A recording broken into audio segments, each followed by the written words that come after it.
Nagsampa ng reklamo si Pasig City Mayor Vico Soto sa Commission on Elections laban sa kontratistang si Sara Diskaya na nakatunggali niya noong eleksyon 2025. Para yan sa mali umanong deklarasyon ng mga nagastos ni Diskaya sa kanyang Statements of Contributions and Expenditures o SOSE. Inilakip sa reklamo ang mga ginastos umano ni Diskaya sa mga patalastas pa lang. Wala pa raw dyan ang gastos sa malalaking billboard ni Diskaya na hindi umano idineklara sa kanyang SOSE.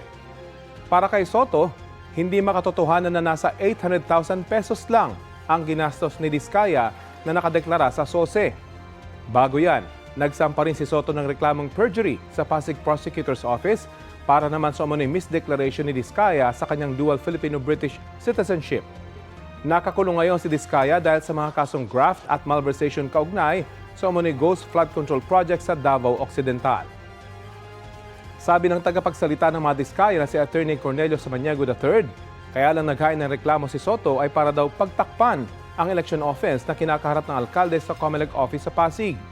Kaugnay naman sa citizenship, iginiit ni Samaniego na parehong Pilipino ang mga magulang ni Diskaya, kaya siya rin ay Pilipino batay sa Ius-Sanguinis Doctrine.